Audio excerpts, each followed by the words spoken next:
Hey, how's it going, guys? So, excuse my appearance. I know I look a little tan and sunburned, but that's because this week we spent a lot of time outside and it was really hot and really cold. I've been getting up at like 5. We actually got up at 4 in the morning yesterday to start off with a 3 mile hike with like 60 to 70 pounds on our backs and did all that. And we ran 5 miles today in our boots for a course because that's going to be graded later down the road. And so basically, I ran and hiked and marched and walked about like 40 to 45 miles total this week, because including the marathon, which is 26.2 miles. And we did a 3 mile hike yesterday, and we did another 5 mile run today. And on top of that, we did another hike a few days ago here and there, and I walked around a lot, so that's why. But anyways, welcome back, guys, to another Star Citizen video. If you're new channel, welcome. So this one is called Star Citizen is Still Real CitizenCon 2024 Recap. So I haven't seen CitizenCon 2024 yet, so I might get a little backlash for this in the comment section. But however, I'm really curious to see like a little recap and trying to see the best moments here and there, see what they did, because I mean, I did see some of the CitizenCon videos, and those are hours long, and I don't think I have enough time to watch those. Or maybe I do if I break them down in parts, but I don't know how that's gonna go. But anyways, oh, by the way, a lot of you guys have been giving me a lot of feedback on my recording videos because of the audio wise.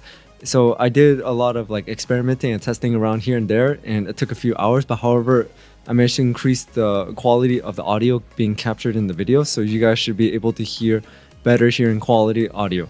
I do apologize for my past videos where the audio may have been a little iffy, but that's because, like I said, I'm using OBS Studio as my application, and I'm still learning how to use it here and there.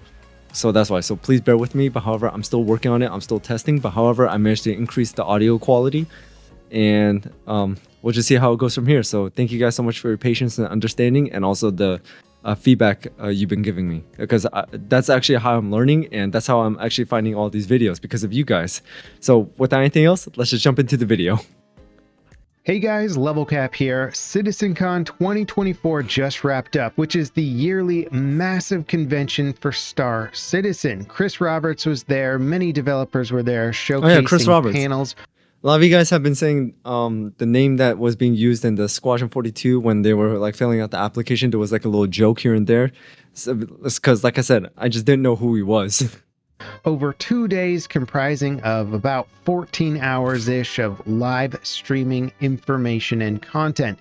I'm going to break all of that info down for you as quickly and succinctly as possible. There was a lot of really important stuff. In fact, I would argue some of the most important information we've ever received about the game. That gameplay video was incredible amazing. Gameplay showcase of the prologue for Squadron 42.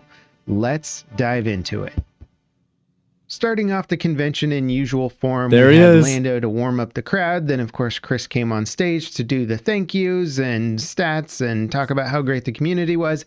And then we got into Brave New Worlds, showing off what they're calling Genesis, which is basically a data-driven system for creating massive procedural worlds at a fidelity level that's frankly never been seen before. They began by showing density updates for grass, rocks, trees, being able to render more of them and make the environment look more realistic. This was all data driven and based on biome stuff.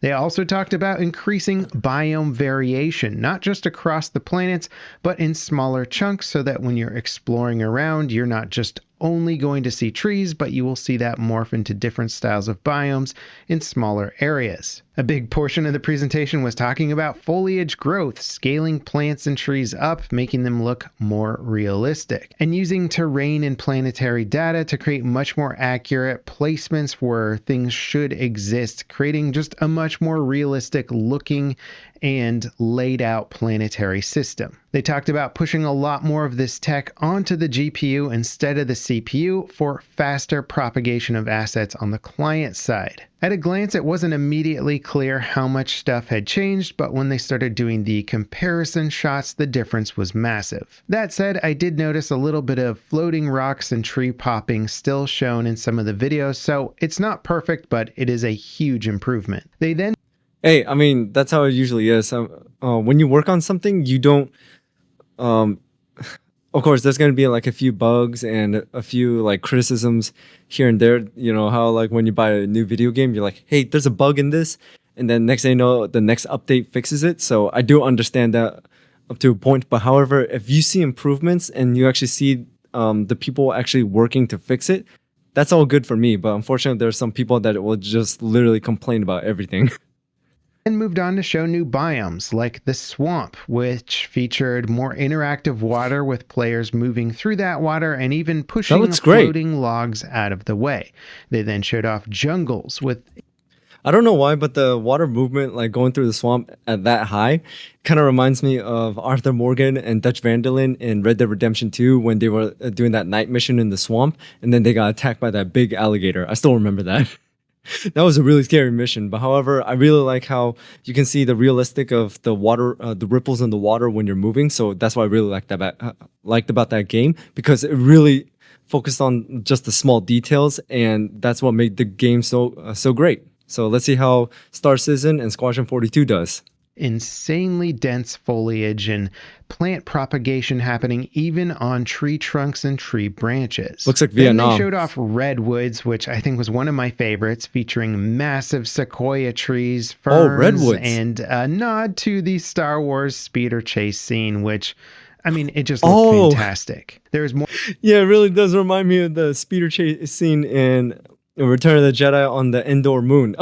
I just realized that. More foliage interaction, which means pushing plants aside as you walk through them, and I would imagine this also means for downwash from aircraft and stuff like that. That's really cool. Then Just the moved small on to details. show how this same system was going to integrate with propagating hundreds and thousands of outposts around planets in a procedural manner, but with no repetition and highly logical layouts that respected proximity to one another and even the planet and terrain design on where people would put outposts in relation to other things. The design of the system propagates more than just outposts, but shipwrecks and points of interest every or at least every 100 kilometers, which might not sound that dense, but when you're exploring a... Wait, I want to read this. Setting a new benchmark. Ensure quality, unique personality, no repetition, your exploration, your findings. Every 100 kilometers, improve mission experience. Yeah, so that's why I really like the consistency that I'm hearing from inside Star Citizen videos, and also things I'm hearing from the people that are working behind the games, that they're saying, we want you to have the best experience possible, and we're really working on it here and there, and here's some ideas, and here's the direction that we're going into. So I really like it.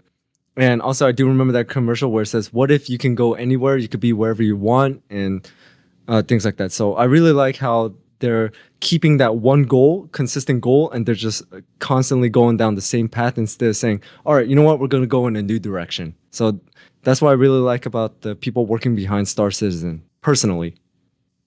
Massive planet like this going at pretty fast speeds, that means you'll come across something fairly interesting, and I would hope once scanning is integrated to this, it means you can stay on a planet's surface just exploring and finding new points of interest somewhat indefinitely, which Frontier, was a point that they made during the presentation, was to let you just hang out on a planet and not really be forced to constantly jump back up into orbit. You can just explore to your heart's content and find meaningful content. They then... I did see some mining in Bed Banana's video where they were just like breaking into rocks to find like some certain crystals to reduce their time sentence. We talked about some of the faction ownership of the different clustering on these planets, where you might find a large faction has massive clusters of outposts that are all centralized around huge distribution centers, and these could make up literally hundreds of different outposts, all interconnected to each other with logical placements and separation of mining facilities to farming facilities to bunkers to distribution centers, expanding thousands and thousands of kilometers. And then outside of that cluster, there might be another cluster with a completely different faction and style and personality based around what they're doing. The presentation then further evolved into how AI were going to integrate with this and respect the environment. So the day-night cycle would greatly affect what you see in an outpost. For example, there might be less patrols active at night and you will get better visual concealment. But the AI might also integrate the use of copians to help them better detect targets at night. So the threats you face at night versus day will change. They also showcased some of their upgraded nav mesh tech, which allows AI to navigate the surface of a planet. They showed off real-time updates based on vehicles dropping in somewhere, creating new areas of cover and new obstacles to avoid. It was pretty darn impressive. It is tech that we would see in other engines, but doing it on a planet-side scale is really insane. It also incorporated new maelstrom destruction systems. For example, barrier walls that can be destroyed mid-combat will now reduce the amount of cover available, and the AI will react to that, taking cover behind walls that have not been destroyed. And of course, in addition to plants respecting the terrain data and what will propagate where, so it makes the AI a little bit more aware and just like the responses and thinking to be improved and really do act like not just the NPC, but if it really was like another player playing against you. Creatures are also integrated to this calculation, so different creatures will appear in different biomes. Now, the last phase of this presentation focused on some major visual upgrades, specifically around global illumination, which looks massively improved from the last time they teased it. I can see that difference. The interior rendering and shadows looked infinitely better, so much more realistic, and basically on par with any modern game engine, just again done on a global scale. The fog rendering and light scattering looked incredible as well. That looked incredible. And I can't wait to explore a foggy landscape with this new tech. They also then dove into audio improvements and how the audio engine was basically going to be dynamic, where it could integrate things like the Doppler effect, where sounds sound different as you approach them versus move away from them. They would also have dynamic sound speed for all the effects in the game so that you would hear delays at distance. And it would encounter atmospheric density to change the audio properties. This is pretty darn impressive tech. We are seeing this in other modern game engines, but again, what made it so impressive was just the scale at which Star Citizen works at. They then moved on to cloud tech, leading to natural weather fronts. So sunny days turning into cloudy days, turning into rainstorms, which of course includes dynamic lightning, which can hurt you. This ended the demo on a very impressive presentation tying all of these elements together. A player exploring a lushly propagated landscape at night with a weather front and rain coming down, approaching a base and hearing the sounds of that base compete with the environmental audio. There was lots of wind coming in. An aurora was trying to take off and you see it bobbing in the wind, which was later confirmed to be an effect of the wind actually affecting how stable a ship can stay in place, and then taking off into this cloud front, this storm, and watching lightning strike an aurora and actually destroy it. It was a very, very impressive showcase, and it just made procedural generated planets look like they're going to be visually on par with any modern game that is making smaller, bespoke, crafted environments. I was absolutely blown away by this last presentation. Moving on to the next panel, it's the Zeus Mark II. Social Universe, which is about the new friend system and org management. This was hugely important, even if it's not quite as flashy as the panel from before. My God. I do have a video saved of Inside Star Citizen that talks about social behaviors and all that, so I'll be looking into that soon. But looks like this one is kind of like going into it a little bit.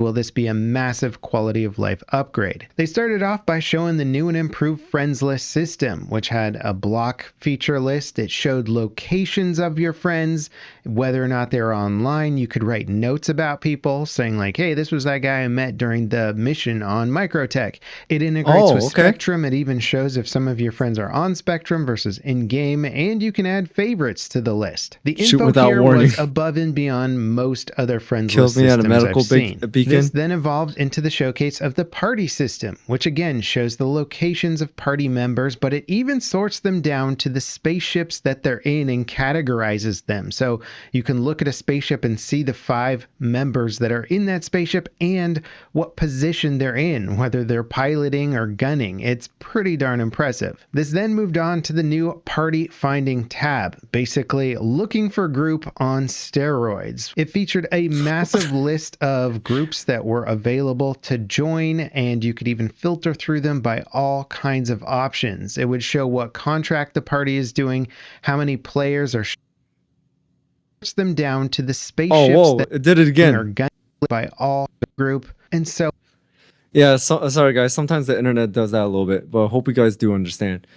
Okay, social hangout at Seraphim, so you can see current max and pending, so you can see how many people are trying to join, how many ships they have, their contract, like the Xenothreat right there, Xenothreat, any not available. You can also see their locations like Loreville, New Babbage, Area 15, Area 18, my bad. That's really cool. Applied, denied, damn. Denied, applied, denied, damn. So on and so forth. An extremely robust looking system. They then showed off the new chat box, which is fully customizable from its size, the font size, the colors used for the font or the background, the opacity, everything you could want to change about it, it seemed like was an option. You'll then be able to add in text links for items, but even locations, which is huge. Just saying, hey, meet me here, and putting the location is going to be like, I mean, that's like one of the highlights of the whole freaking show right there. You'll also have tabs for things like a combat log, which is pretty big, a trade channel, and so on and so forth. The panel then moved on to the improvements with VoIP and VoIP. VoIP being voice over IP, which is how you talk to people in game, and VoIP being face over IP, which is the system that's been in the game for a while that has your character's face change and react based on your face in real life, which is tracked with a webcam. Looks like he just did that at home. Look so much better. This is actually pretty big. You'll still need a webcam to integrate with the system. I was hoping they would announce that it would work with Toby as well, but I'm not sure if Toby Eye Tracker has enough information to make it work. It now works better in low light according to them, but they didn't really demo that. And the voice comm server for all of this has been completely overhauled to work better, use less data, work with the VoIP and VoIP. Voice service and overhaul of the voice server, upgrade voice infrastructure for larger shards. Excuse me. Improve reliability and voice quality, proper feedback to players during transmit and receiving. That's cool. Shard system, so look at those smiles. Like a pretty darn big improvement here. The guide system, which has been used for a while in Star Citizen to help onboard new players by having other players help them out and show them around the verse, now has its own tab in game, which is not hidden away in the menus. It's actually a major component of the social tab. You can be a guide or find a guide now in game without having to go on to Spectrum. It has a complete objective and reward economy built into the guide system as well, and it's broken down into just about any category you could want. This looks like a massive improvement for onboarding new players and maybe even making new friends. The beacon system has also seen a complete overhaul to the user interface and abilities. There's now new payment systems where beacons work within the guild system so that the NPC guilds will actually pay the majority of a beacon fee, and players will only pay a fraction of that, making the system far more usable. So you don't have to pay an arm and a leg just to get a ride somewhere. It's now a small fee with your guild handling the rest. It's also been completely overhauled with an incredible looking UI system and new categories. Plus it has a rating system now. It's basically Star Citizen Uber. You can see what the service quality was of a player's last operation and whether or not players like their service. So if you're asking for a rescue or to meet up somewhere and somebody's gotten a bunch of bad ratings, you might not want to pick them. Maybe they're there to try and ambush you. So a self-policing beacon system. This is what players have been saying we need to prevent griefing, and it just seems so you really have to use your judgment on this one. It's like, honestly, the perfect solution. We'll have to wait and see, of course, but I was very impressed. Then, of course, there's org management, which is huge. If you're going to have an org of a massive scale, you need to have all kinds of in-game tools. So not only can you now recruit and join an org through the UI that's presented there, but the tools for the rest of the management are massive. Orgs will now have announcement pages telling players of upcoming events and what the latest news is for that org. There's an integrated calendar system, which I assume will come with all kinds of tools for like saying I'm going to be there or I won't be there for upcoming org ops. Allied orgs will also be able to use this calendar system. So if you want to have a giant alliance event, you'll be able to post events that the entire alliance can see. Orgs will now offer alignment bonuses. So if an org allies with a certain guild, you will get bonuses toward that guild. So a mining org could align with the mining guild, and then you'll get mining bonuses. You will still be able to join multiple orgs, but you'll have to set one org as your main org, which is where you'll get the bonuses from, but you will be able to switch your main orgs around. There will be a time limit to this. Orgs will also be able to mark other orgs as friendly or ally orgs, but they'll also be able to mark enemy orgs, which will then in-universe. This looks like it could turn into like a full-blown war if enough organizations allied with themselves and they have enough enemies here and there, and a lot of people just started attacking. Mark players of those orgs as hostile to you, or even orange indicating they're hostile of another org that you're allied with. Orgs will of course now offer name tags to your player name in game, but they'll also offer decals not only for your in-game player armor, but to go on the sides of your spaceships, which people were very excited about. The next panel was called Dress to Kill, which is about clothing and armor, specializations. Damn, look at that armor. You can now wear clothes under your armor and even over your armor. So if you want to put a jacket over armor, that's kind of cool. You can do that now. Clothes will now have stats. It could even offer modest armor values, but it'll also probably likely give good values to mobility and stealth gameplay. They gave examples for all kinds of armor specializations and bonuses that they give. Armor aimed at pilots, that little dance, good EVA capabilities, good G-force protections. It's good for mobility, where heavy combat armor would offer the best protection values, but low mobility, no EVA, which means you can't use thrusters to move around in space, decent scans, but bad G-force resistance. That said, they didn't want armors to be a super restrictive gameplay factor, so heavy armors can still pilot ships, but they just won't be as effective or offer the same kinds of benefits that a dedicated pilot suit might. And light armor can still fight, of course, you just won't be as effective or have as many damage resistances. They then showed us a diverse party attacking, well, a sandworm, aka the Valakar, which sucks up rocks and spits them at flying targets and ground targets. It can smash ground targets. It is heavily armored and can only be lured to the surface with ground vehicles. Dude, that thing coordinated is huge. efforts will be needed to actually defeat one. This sandworm was located on Pyro, not some distant Lear system, and will allegedly be around in the next 12 to 18 months. After defeating one of these worms, and they did seem quite tanky, you can then harvest special resources from them, so there's a real reason to actually hunt them down. And those resources can be used to sell or craft, and there's tons more info on that later. Is that a pearl? Worms will come in different sizes. The juvenile sizes will be fought with FPS. Worms will come in different sizes. The juvenile... Okay, so it looks like some of the resources is... I don't know, it kind of looks like pearls in my opinion. But it looks like you can harvest their teeth, and I'm guessing maybe some of their skin because it's pretty rare. But I really like how there's certain creatures that if you hunt, and the tougher they are, the bigger reward they yield. So I really like that. Sizes will be fought with FPS weapons, and they might show up in cave systems, so miners beware. Killing enough juveniles can also attract adults, which are considerably bigger and freaky looking.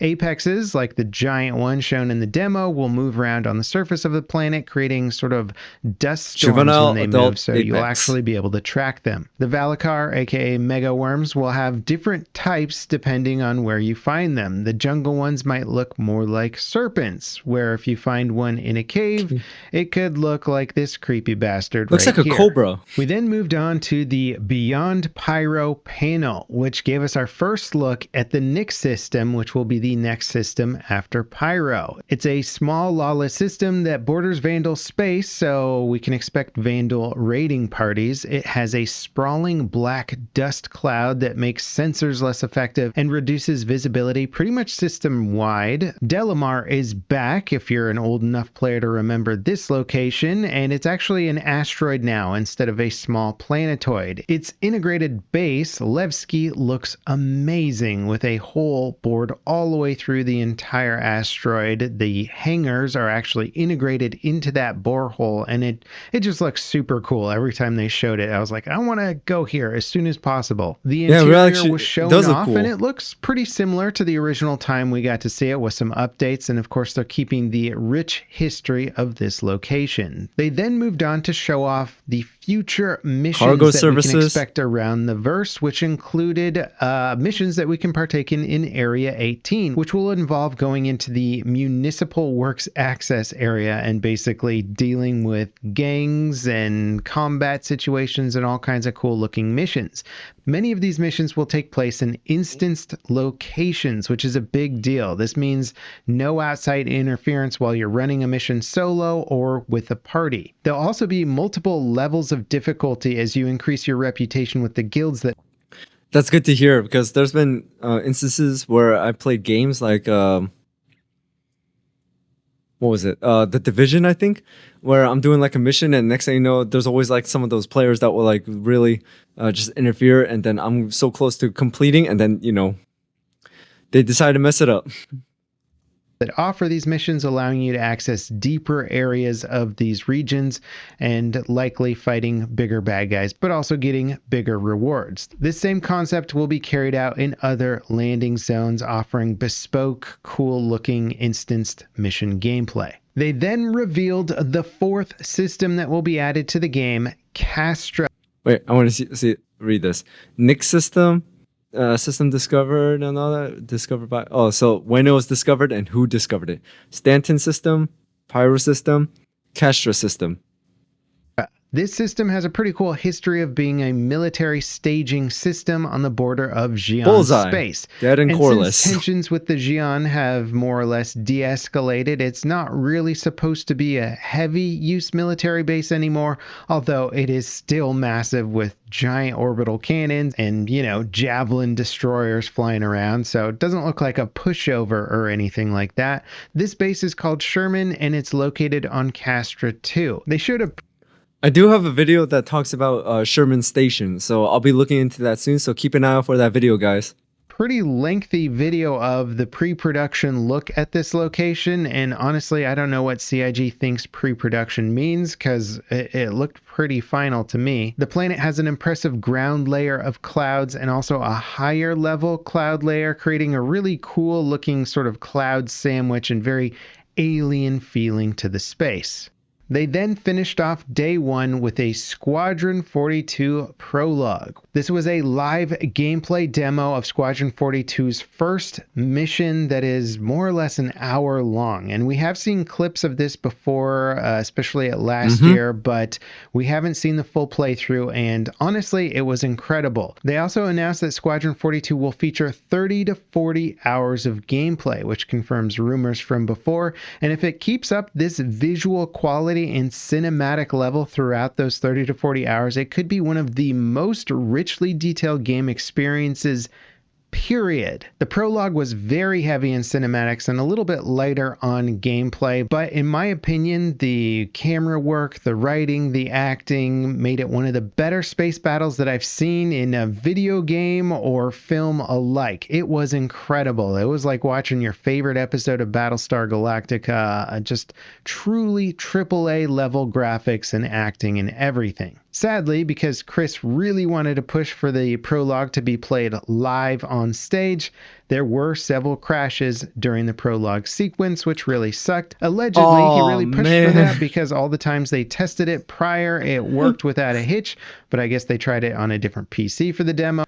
I hope the audience was really understanding because I mean, if I was playing a game for you guys and then all of a sudden you just see my screen just freeze and then it crashes, I kind of feel a little embarrassed. But if you guys do understand and you're patient about it, that means so much to me personally. So I hope that the audience was also understanding and did the same thing.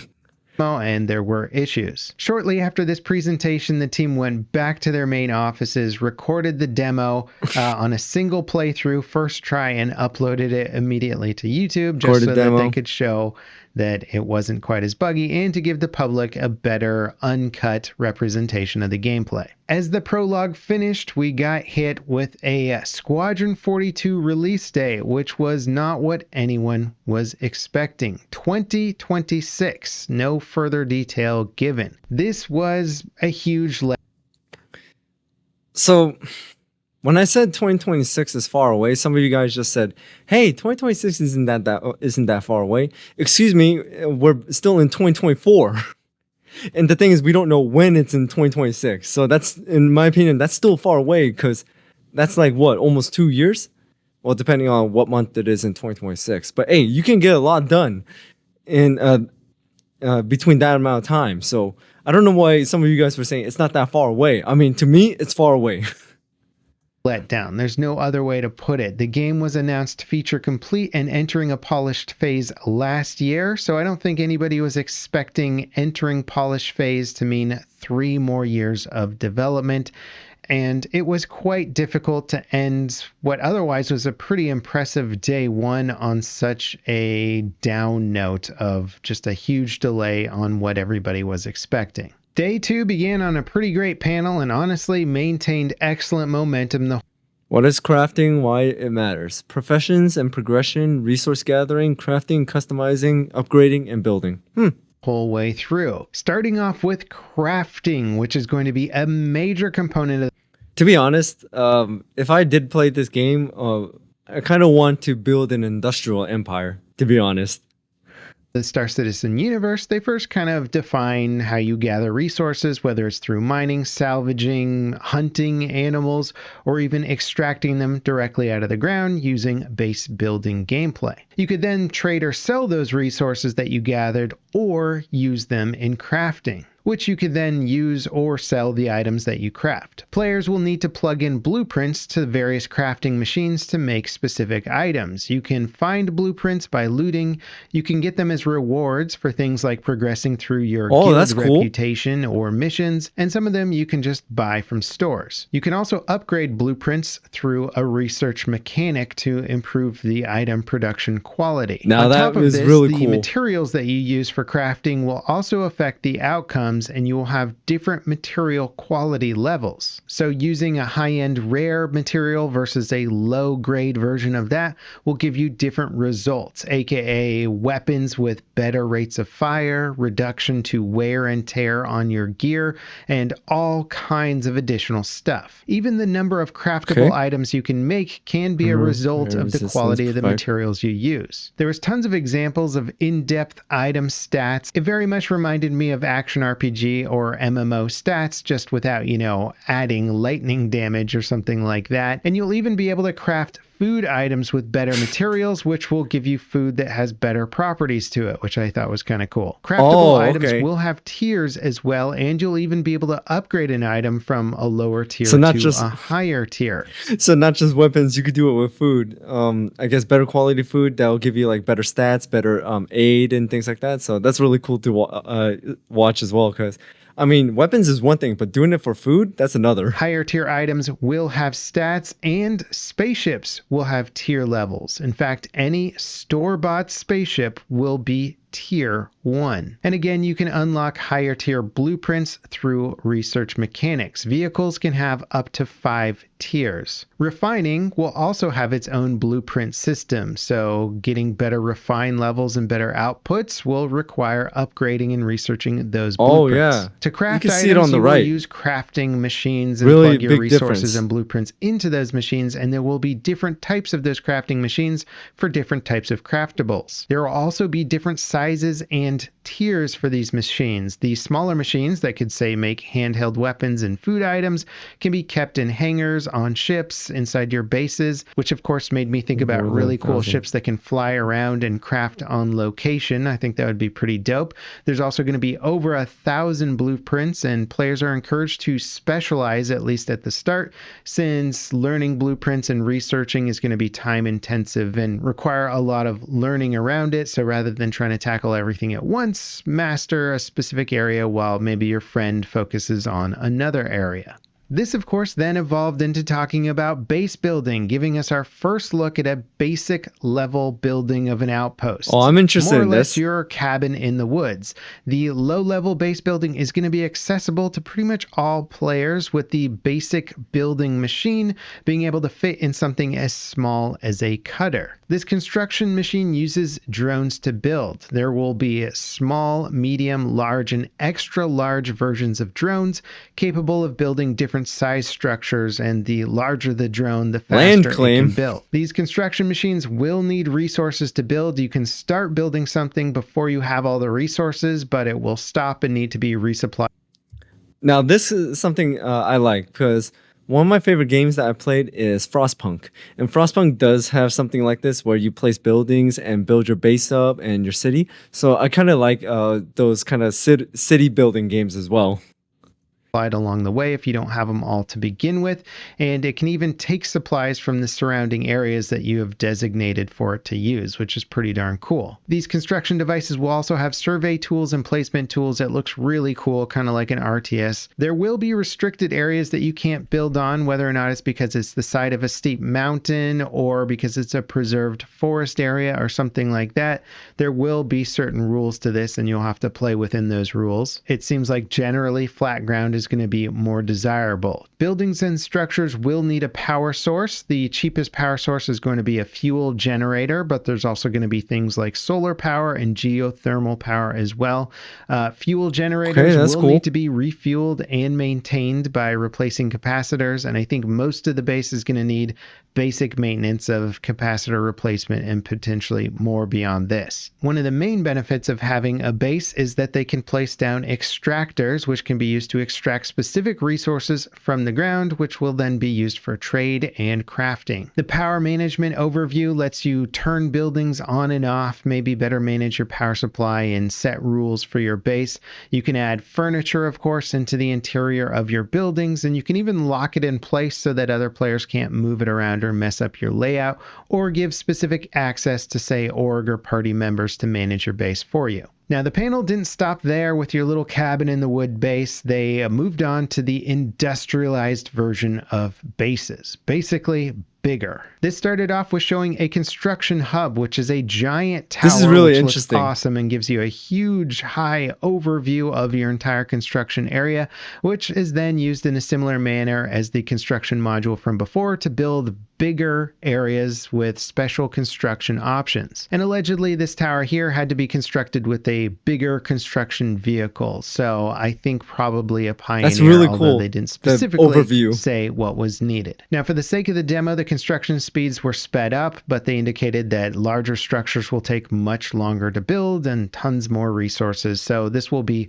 org level gameplay where you're going to need quite a few people working together. The bigger bases can have things like hangars, refineries, water pumps, generators, bigger living quarters, major foundation areas, which would be just like laying a big concrete foundation for smooth driving and storing things easier, freight elevators. I'm guessing that's a tractor beam? Building roads, but there were screenshots and things shown off where it seems like maybe foundation just laid out in specific areas can act like roads. And then you'll also be able to place foundation decals, which will be used to mark landing areas or storage areas and stuff like that. It just looked really cool. Plus, it does. You can even change the color and styling of your base to really give it maybe your org's coloring or just give it your own style. They then discussed the farming and ranching side of base building, where you can build vertical farms to grow produce. There's areas to keep livestock and produce whatever they make for you. That sounds interesting. I kind of want to do that too. Looked like it was quite far along. The user interface, the structures, all of it looked really incredible, and of course players were just foaming at the mouth for this content. Then of course there'll be base defenses. If you're building in a lawless region, you're going to need turrets and shields to protect your layout from other orgs. And they also wanted to... In my opinion, from what I've been seeing from video games, if you do it in a certain hazardous environments or areas where you might be attacked by bandits, raiders, or things like that, those are usually the areas that can give the most output of resources and production. So yeah, you really got to think about that. Whether you just want a really high output but at really high risk, or low risk but have a pretty good, production facility and a pretty good moderate output, so to speak. So that's really cool to hear. And the mining, building like an industrial site or maybe like a produce site, like a farming site, is really interesting. But if I had to choose one or the other, I really wanted to go industrial. Indicate that you're going to want to spread out bases even as orgs. You're not going to want just I want one my own central little base, island. but different regions of planets will have different resources. So you might want a mining base in one area, a livestock base in another area, a production facility somewhere else. They seem to indicate that there would be a good reason to have bases in different locations. Now, the next panel was called Captains of Industry, and this was more or less your Only make vehicle small buildings. showcase. And of course, new vehicles came to the store, which you can buy right now. And at the beginning, they very much tied in the vehicle gameplay to base building gameplay.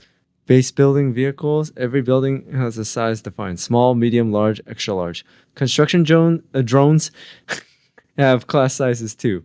A medium drone can build small and medium structures. Larger drones can build smaller things quicker.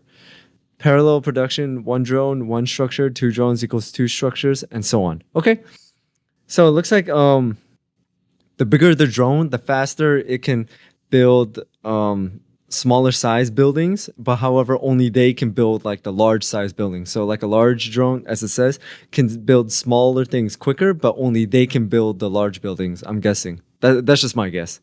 But that's really cool to hear as well, like how it's being built or upgraded here and there. Showing off vehicles that could have construction drones attached to them with the new Argo SRV family. And basically, these are construction support vehicles. They're ground vehicles.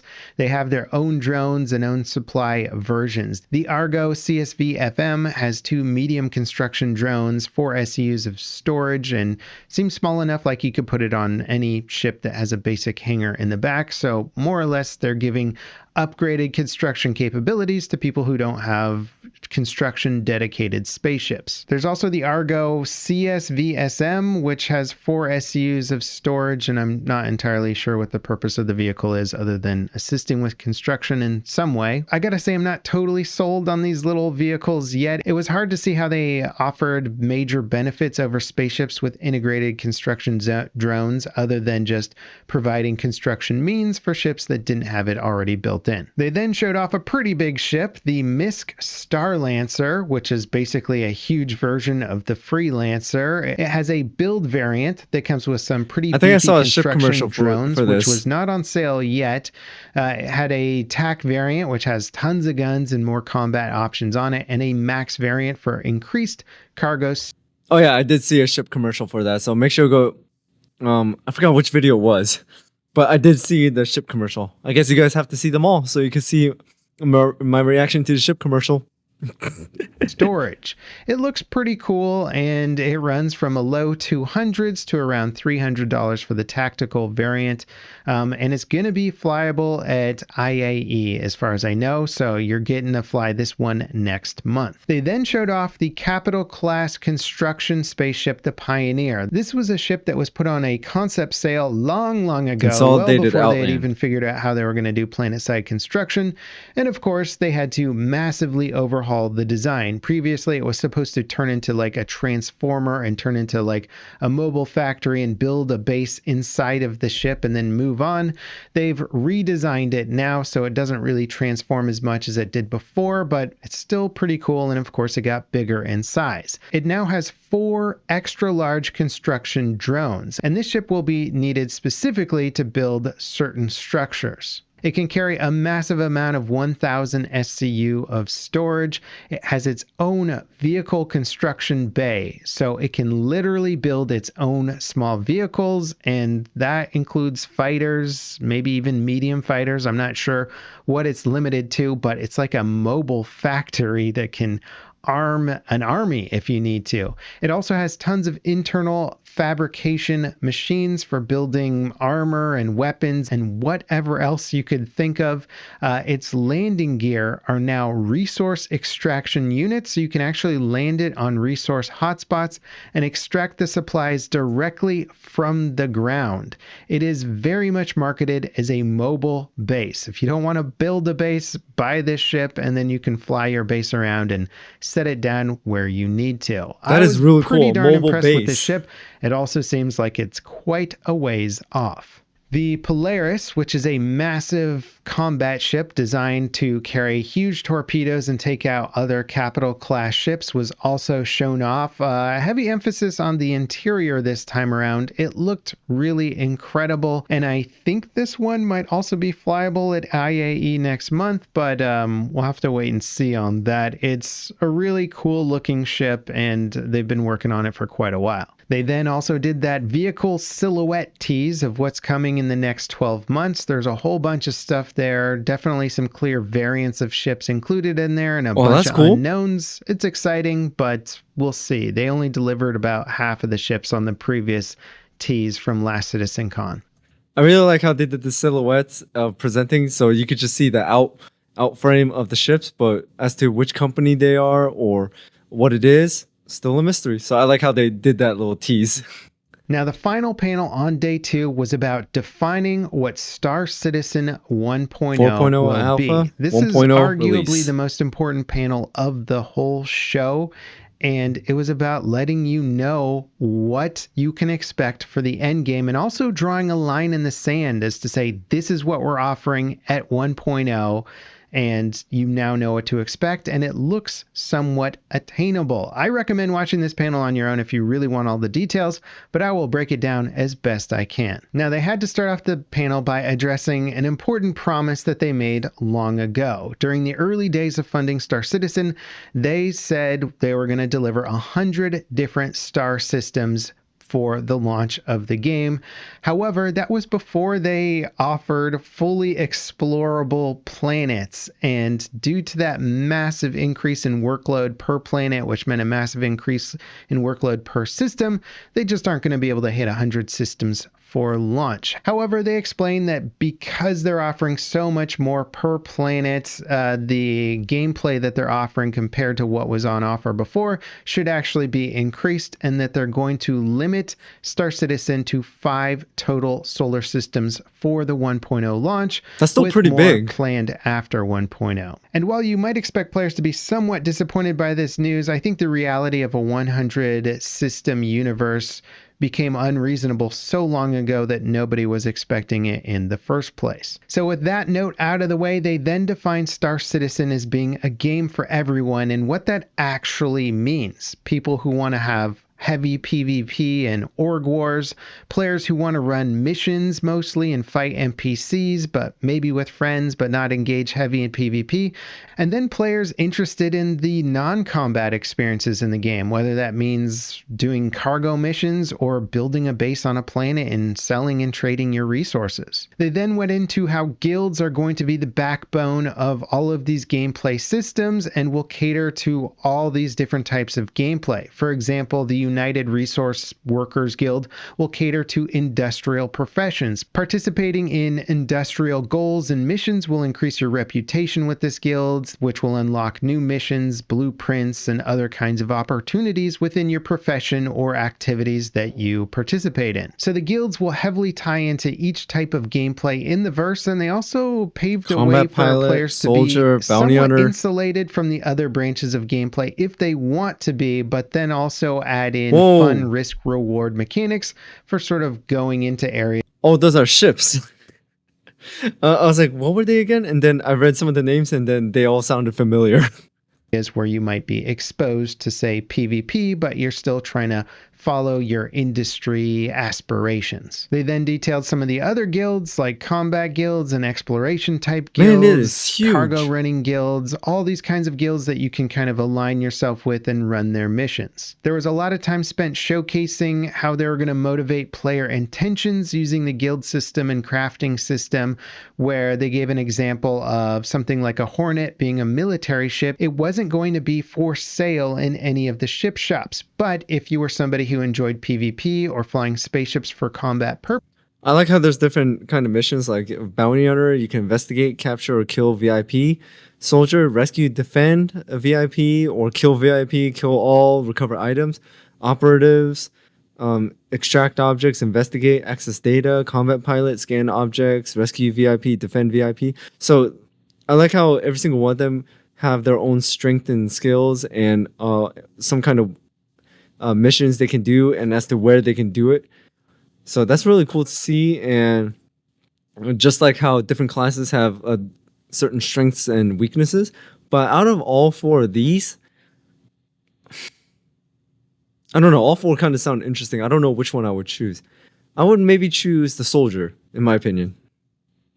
Purposes, you might really want a Hornet, which might lead you down the line of crafting so that you could build your own Hornet with a blueprint, which would then get you into mining for gaining resources to build that. And it was a cool web of how they tied all the professions into each other and giving players reason to sort of dip their toes in other adjacent professions to better improve the one that they were most interested in. Obviously, there's a ton of complex nuance here, so if you want the rest of that info, you'll have to watch the panel. They then talked about how there was going to be a huge focus on a main story-driven experience in the persistent universe. They stressed that the story and the missions around this story would not be mandatory to enjoy the game, and that at any point on your story missions you could bail and just go hang out with friends and do whatever other activities you wanted to, but that this system would be a great introduction for players into the narrative and lore of Star Citizen, while also kind of serving as a guide for giving them a taste of different regions of the universe and different professions. An interesting note of this is that completing your main story quest would then give you citizenship in Star Citizen, and one of the perks of being a citizen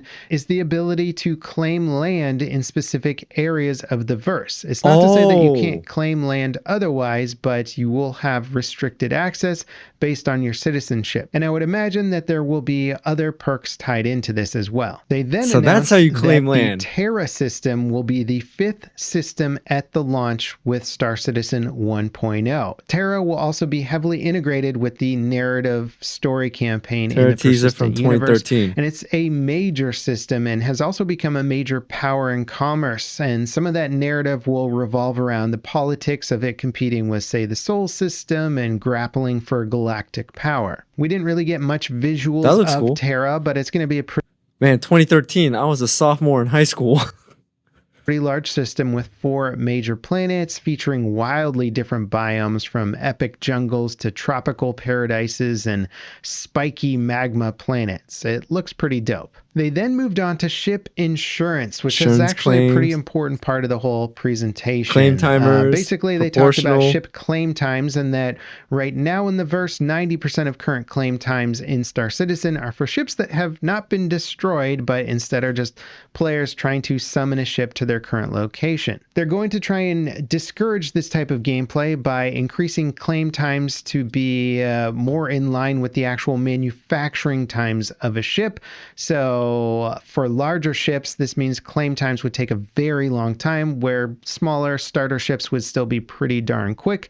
But they're going to give you retrieval shuttles so that if you need to go retrieve your ship, you'll be able to get there with free shuttles, I believe. This seems to be somewhat similar to a system that EVE uses, where you can have very inexpensive shuttles to get around and move around the verse. It seemed to be a neat solution, but they didn't get too in depth with everything. They then defined high security and low security a little bit more than they have in the past. High security systems will have very fast response times for somebody performing an illegal activity like attacking another player. However, the high security systems will still have low security areas around the outskirts.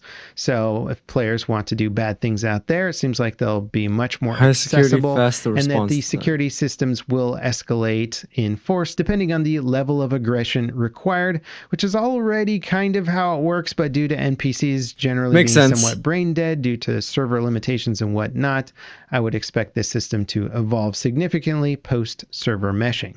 They then went in to talk about the evolution of stealing ships, and there were some caveats in their explanation, which I'm curious about, but Automatically basically, if your assigned. ship is stolen, you'll then be able to mark it as stolen, and you'll then be able to activate a dead switch after a certain period of time, Marked ships which as will stolen? more or less turn off that ship and make it unflyable. However, if the player who has stolen that ship has the right skill set, which is going to be a pretty high level skill set, they'll then be able to disable a dead switch and continue using their stolen spaceship. However, it wasn't really explained how this is.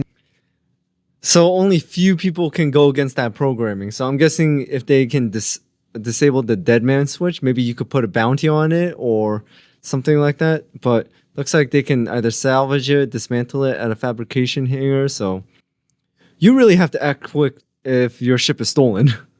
Not going to lead to massive amounts of insurance fraud and ship duping, and I suppose that is a question for some Pay for a time new down title the road. deed. So pirates now have a bunch of options when they steal a ship. They'll be able to just salvage it like you could right now. You'll be able to dismantle them at fabrication hangars, which I think will distribute more modules and resources. Or if you deactivate the kill switch on it, you'll then be able to pay for a new deed on that ship and make it your own. Players seem to be very excited by this idea. I have my doubts on its execution, though. I think it has a lot of long-term issues with the ship stealing gameplay, but we'll just have to wait and see. Ship insurance and ship warranty was defined, or loosely defined, I should say. There's still a lot of questions around how it's going to work. Ship insurance will give you credits based on the value of your ship when you lose a ship. So you'll then be able to use those credits to go buy a ship, but if that...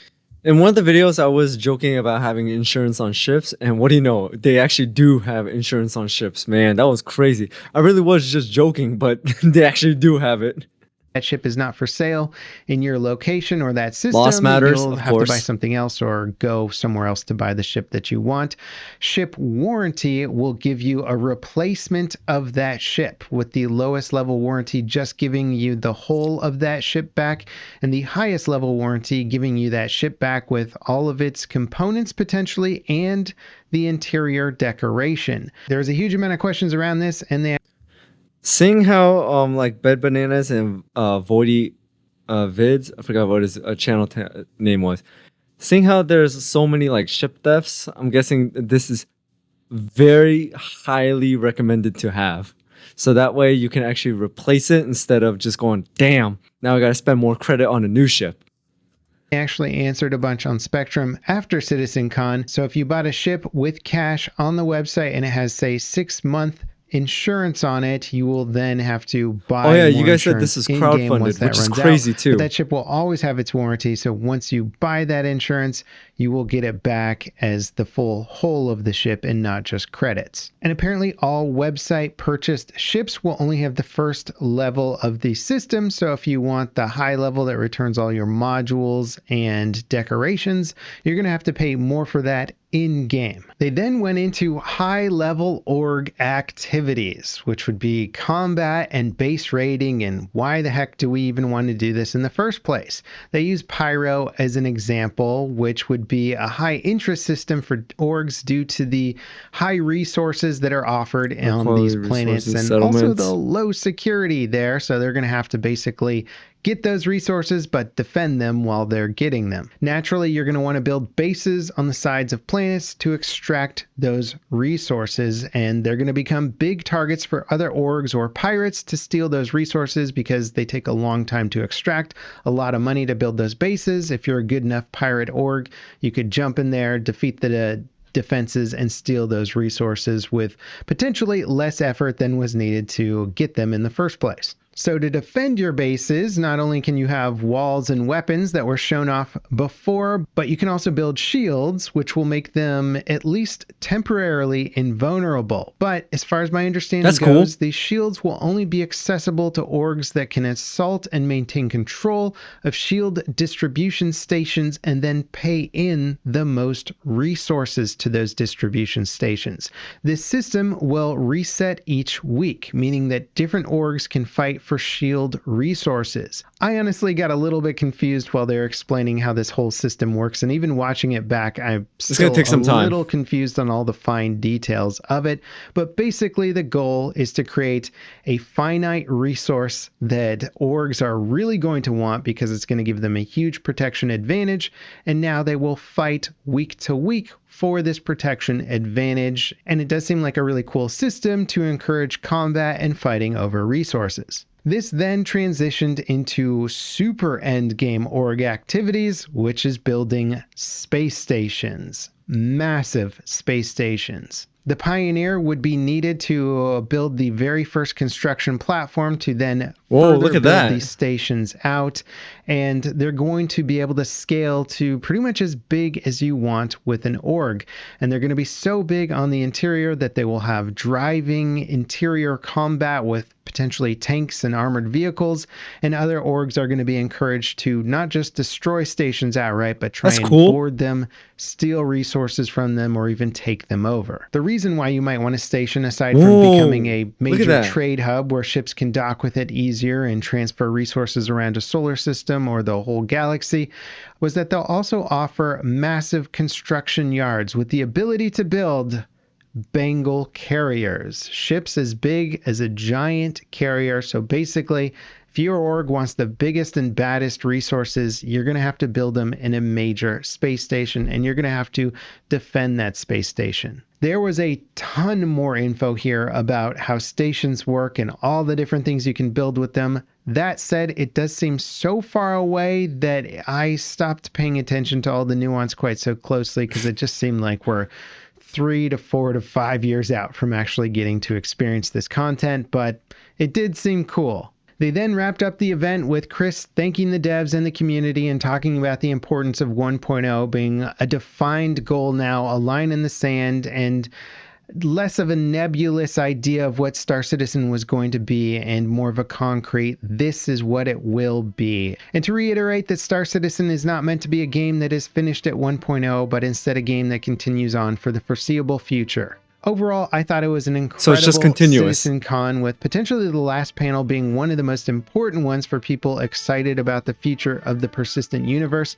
The Squadron 42 prologue demo was incredible and really made me want to play the final game of 30 to 40 hours of intense cinematics and combat sequences. Yeah, I really want to play the game. Squadron 42 pushback was a major deflationary point of the whole event, unfortunately. I hope you guys enjoyed this recap. There's so much information there. I did my best to get the important stuff out to you guys. Let me know in the comments if there's any other important points that you think we should have mentioned, and I'll put them into a little comment thread. But as always, guys, thank you guys so much for watching. If you enjoyed this video, don't forget to drop me a like, subscribe for more content, and I'll see you next time. This is Level Cap signing off. Okay, so that was a really cool video, in my opinion, how he basically broke down what happened at CitizenCon 2024, what was mentioned, what happened, and all the improvements and what they're working on to get out to the public. So that's really cool to see. And I really liked what I saw. I really liked what I heard. So in my opinion, they're doing an amazing job, even though it's going to take a lot of time, a few years until this can actually happen. But still, it's really cool to see, and Star Citizen really does look amazing. As for building an account to play, like I said, guys, maybe in the future, but just right now it's a little difficult with my training schedule, so that's why. But anyways, I hope you guys enjoyed this video, because a lot of you guys have been asking for longer videos, so this is going to be one of them.